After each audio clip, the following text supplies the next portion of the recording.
After the end of World War II, the world was split into two, East and West. This marked the beginning of the era called the Cold War.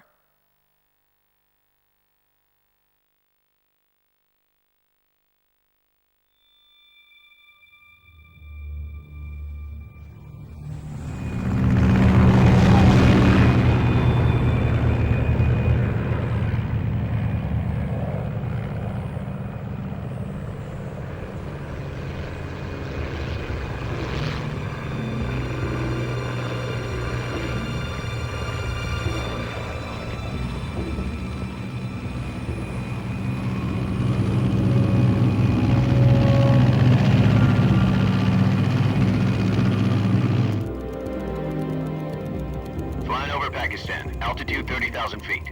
Approaching Soviet airspace.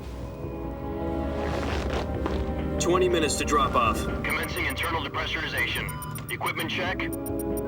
Arm main parachute. All right. You ready to go? Drop zone still showing a high pressure mass. Cav okay.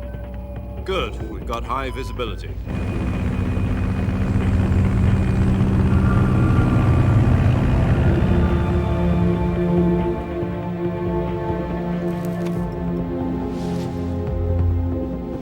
Put out that cigar.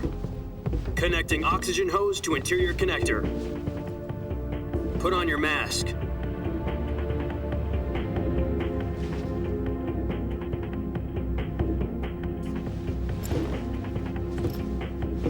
Does this panty waste know what he's doing? Approaching release point. 10 minutes to drop off. Hey, are you deaf? He said put out the cigar and put on your mask.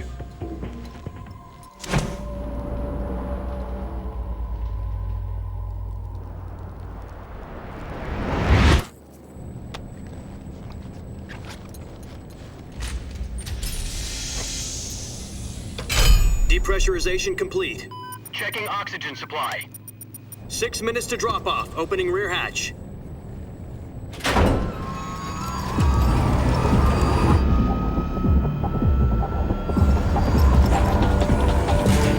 Sunrise.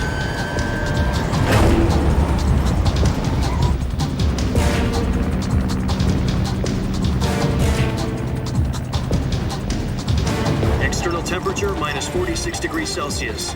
2 minutes to drop off. Stand up. You'll be falling at 130 miles per hour. Try not to get frostbite from the wind chill. 1 minute to drop off. Move to the rear. Activate bailout bottle. This is one for the history books. The world's first halo jump. 10 seconds to drop off. Stand by. Status okay. All green. Prepare for drop off. Countdown. 5, 4, 3, 2, 1. Spread your wings And fly. God be with you.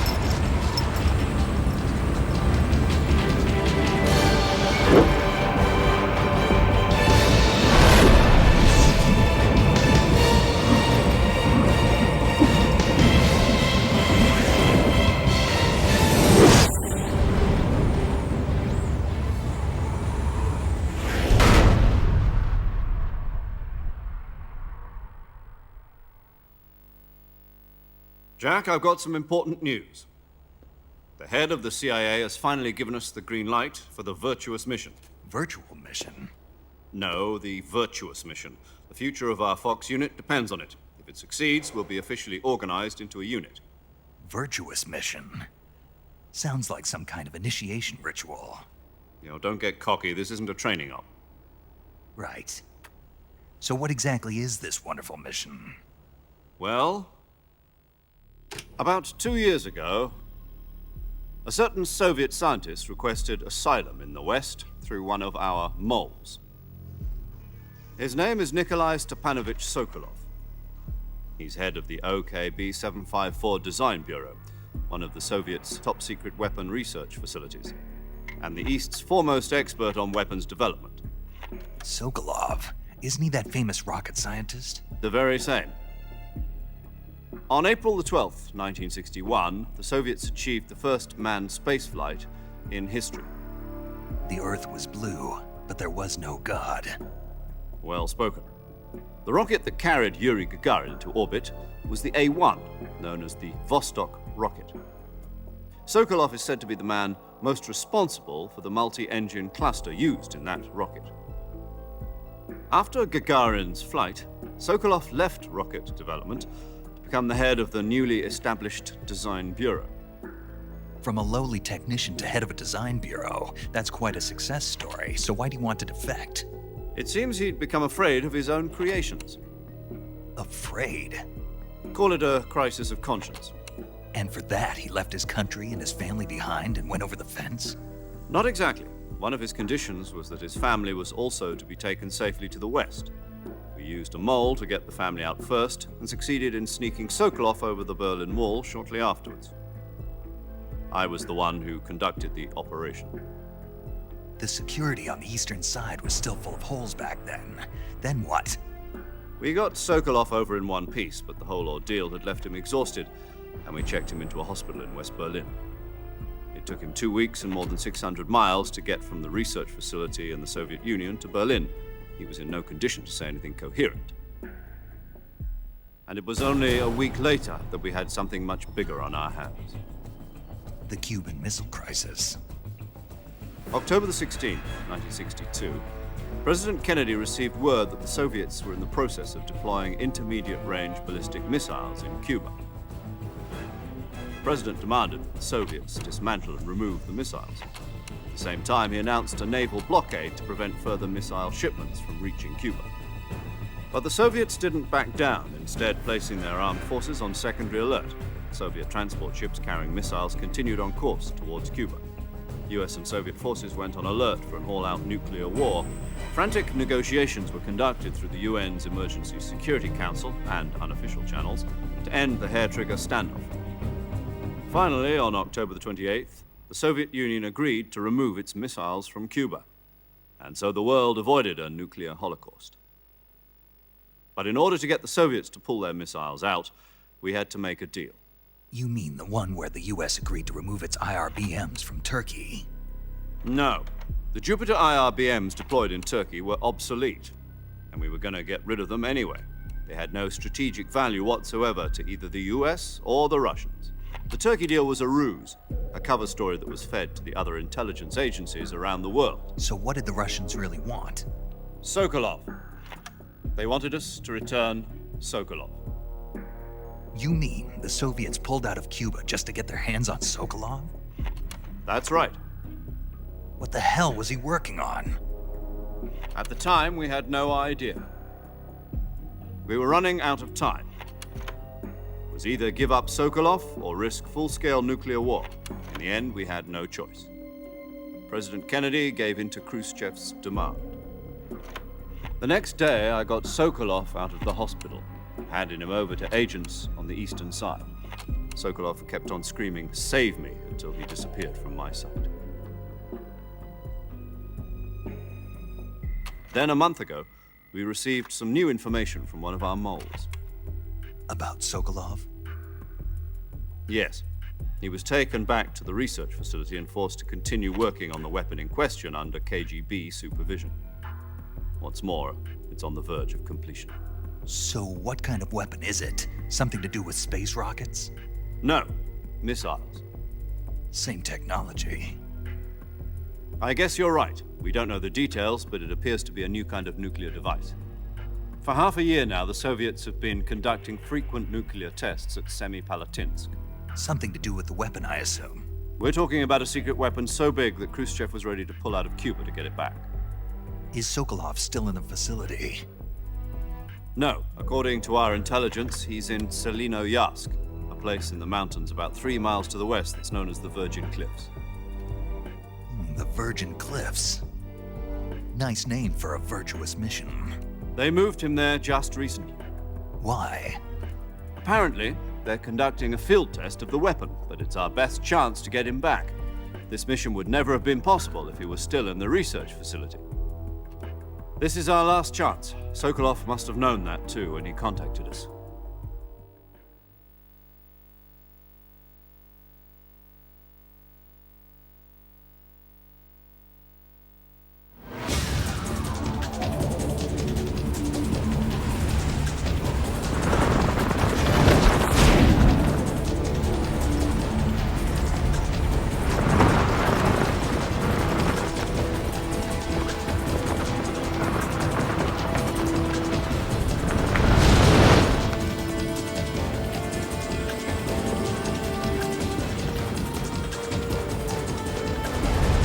Listen up, Jack. Your mission is to infiltrate Selino-Yask in the Soviet mountains, ensure the safety of Sokolov, and bring him back to the West.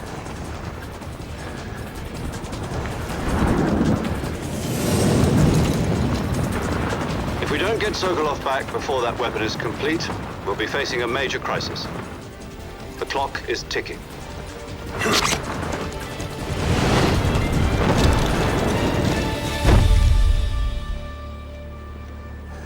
Once we've confirmed the rescue of Sokolov, stand by at the recovery point. A recovery balloon will be dropped at that point. Helium will be pumped into the balloon to inflate it. The process takes about 20 minutes. Once it's complete, the gunship's arm will latch onto the balloon and pull it up. The Fulton surface-to-air recovery system. I'm familiar with the theory. Take it easy. It's been combat-proven. Do you think Sokolov is up to it? The shock will be less than during a parachute jump, and the arm can handle up to 500 pounds. So you're planning on going over the border in a single combat Talon? She's equipped with two 6-barrel 20mm Vulcan cannons, as well as two 40mm machine guns. Sounds like she could hold her own against a battalion of tanks. Even with the fuel in the reserve tank, we're facing a 4-hour time limit. If all goes well, it shouldn't take more than a few hours. Home in time for dinner. But if anything goes wrong, You'll be eating dinner, breakfast, and all the rest of your meals in the jungle.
Do you copy?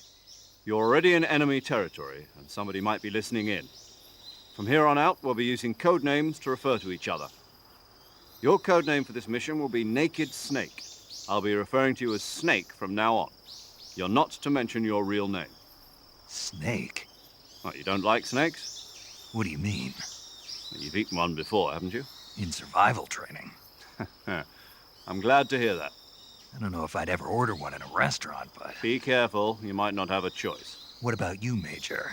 What should I call you? Let's see. I'll be Tom. Call me Major Tom. This will be a sneaking mission. You must not be seen by the enemy. You must leave no trace of your presence. Is that clear? This kind of infiltration is the Fox unit's speciality. In other words, weapons and equipment are procured on site. That goes for food as well. You're completely naked, just as your name implies. Great. Now I see why you asked me if I like snakes.